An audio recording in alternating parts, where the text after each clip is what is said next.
A tradição judaica sugere que Amós foi o rei do rei Amazias de Judá. Sendo assim, Isaías seria primo do rei Uzias. É evidente que Isaías veio de uma família de boa posição social, visto que ele tinha acesso fácil ao rei e proximidade com um sacerdote.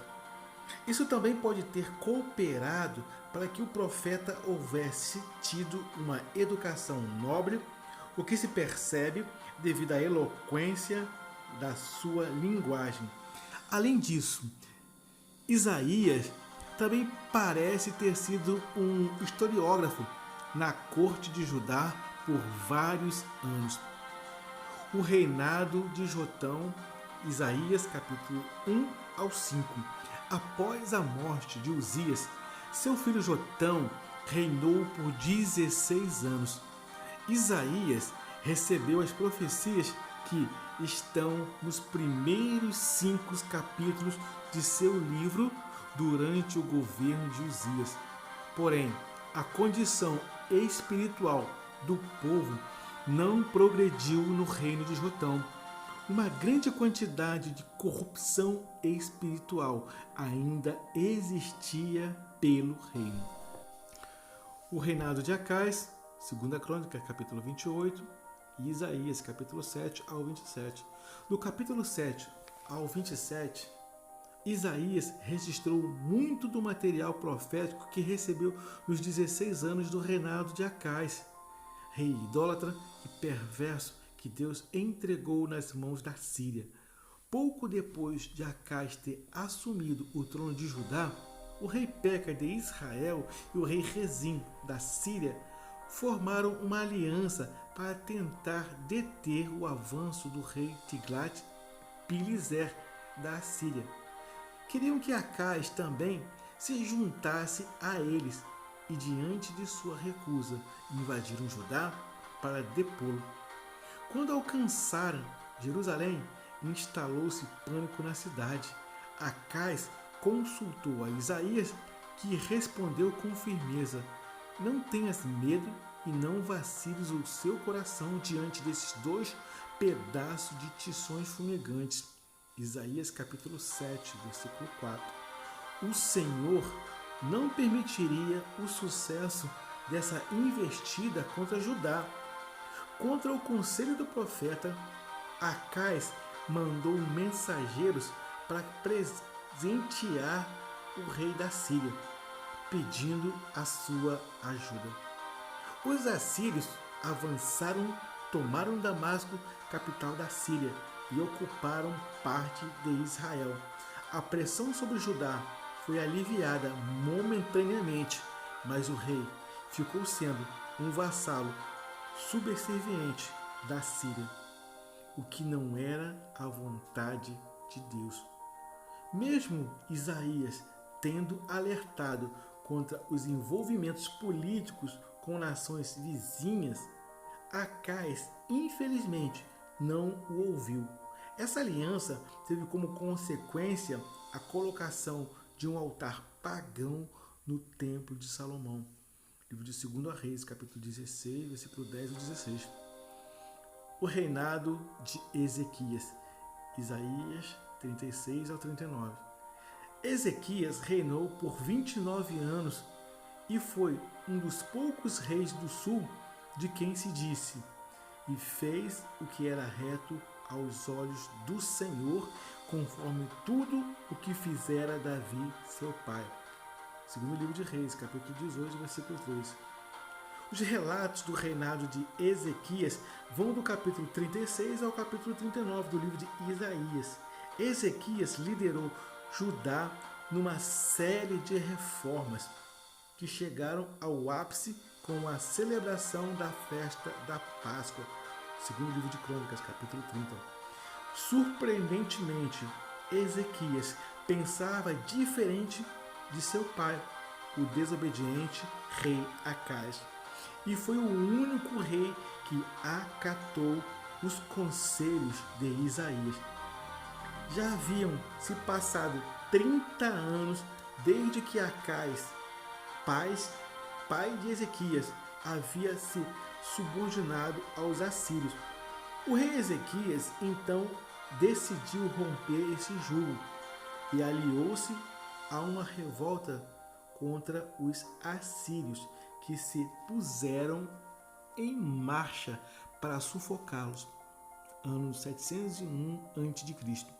O monarca assírio Senaqueribe passou arrasador sobre Judá e exigiu a rendição de Jerusalém.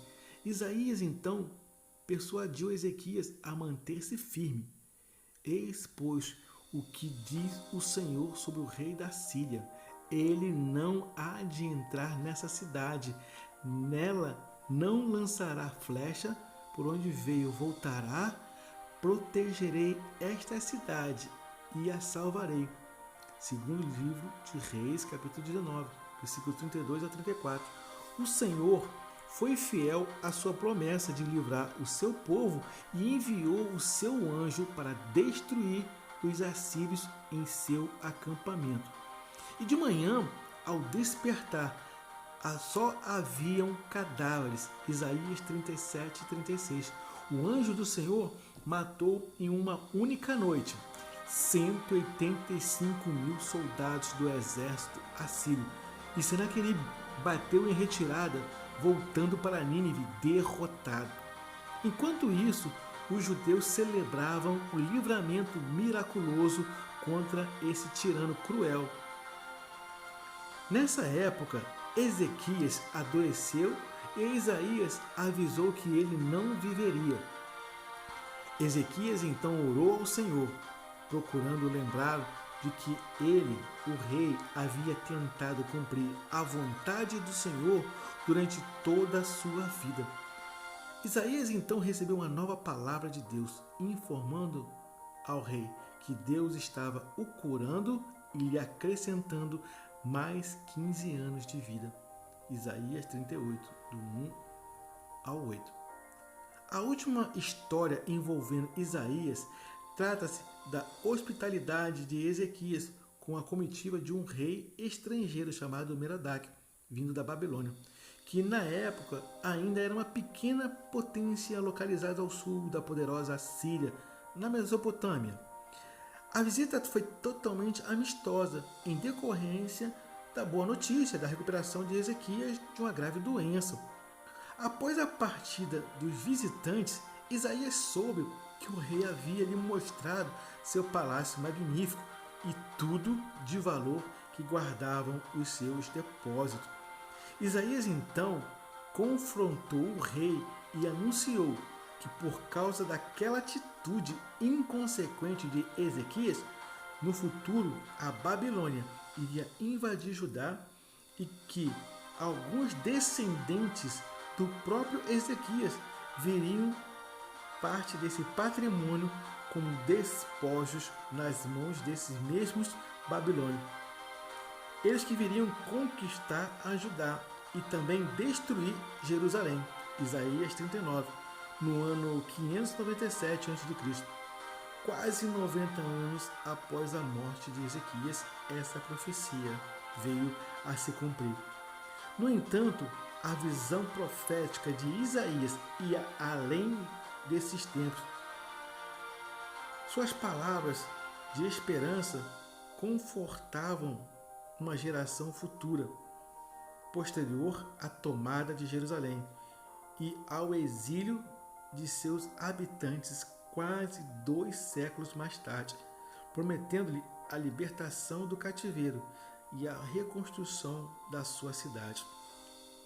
Embora o primeiro versículo do livro de Isaías declara que recebeu revelações de Deus durante o reinado do rei Uzias, Jotão, Acais e Ezequias, é bem certo que ele deve ter vivido mais tempo para ser capaz de registrar a morte de Senaqueribe no ano 681 a.C. e saber o nome do monarca assírio sucessor de Esarhadon, Isaías 37. Consequentemente, Isaías também estava vivo no reinado de Manassés, considerando que ele havia estado ativamente envolvido na vida da corte durante os reinados anteriores. Neste momento, ele havia, sem dúvidas alguma, se retirado da vida política e pública e não mais se sentia no dever de registrar o nome de governante cuja maldade recebeu do profeta uma forte oposição em seus últimos escritos. O texto de 2 Reis, capítulo 21, é um relato histórico sucinto da adoração apóstata do dominante e da injustiça civil que evocou do profeta a advertência da vingança divina. O texto em 2 Crônicas, capítulo 33, indica que a violência idólatra de Manassés foi pior durante os seus anos iniciais antes de Esarhadon exibi-lo como um escravo acorrentado na Babilônia, no ano 679 a.C. Portanto, cronologicamente, é possível crer na tradição de que Isaías foi cerrado ao meio por ordem de Manassés. Talvez Hebreus 11:37, foram apedrejados, foram tentados, foram cerrados pelo meio. Talvez seja uma alusão a esse fato. Os profetas Oséias e Miqueias foram contemporâneos de Isaías. O texto de Miqueias, capítulo 4, versículo 1 a 3, é praticamente idêntico a Isaías, capítulo 2, do 2 ao 4. Qual desses profetas citou o outro? Não podemos citar. Talvez eles estivessem familiarizados com a pregação uma do outro. Isaías ficou conhecido como o profeta messiânico, devido à grande quantidade de profecias acerca da vinda do Messias. A profecia messiânica mais conhecida de que a Virgem daria à luz um filho. Isaías capítulo 9, versículos 6 ao 7. E o menino se chamaria Emanuel. Isaías 7, versículo 14. Foi entregue na época de Acais como sinal de que, independente da corrupção de Acais, Deus salvaria o povo judeu. Além disso, as vitórias de Ciro e o livramento de um remanescente do cativeiro, foram profetizados por Isaías. Ciro foi induzido a libertar os judeus pelas profecias de Isaías ao seu respeito, que haviam sido registradas pelo menos 150 anos antes de Ciro tornar-se rei. Isaías havia profetizado sobre Ciro, rei da Pérsia, que digo de Ciro, é meu pastor, e cumprirá tudo o que me apraz, dizendo também a Jerusalém, tu serás edificada e ao templo tu serás fundado. Isaías 44, 28.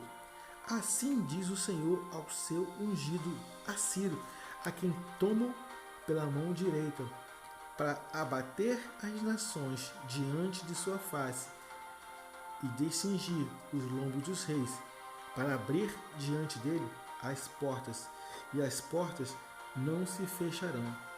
Isaías 45, versículo 1. Este era um exemplo claro para Ciro da soberania de Deus sobre o tempo e sobre as circunstâncias.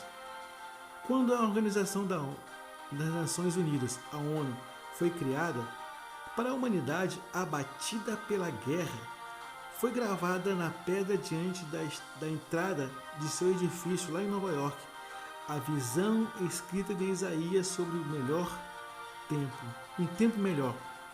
E eles quebrarão as suas espadas, transformando-as em relhas de arado, e as suas lanças a fim de fazerem podadeiras. Uma nação não levantará a espada contra a outra, e nem se aprenderá mais a fazer guerra. Bem, meus amigos, aqui nós encerramos o estudo de Isaías. Espero que tenham gostado. Eu sou Alexandre Costa, como personagem da Bíblia de A a Z. Shalom, shalom, graça e paz.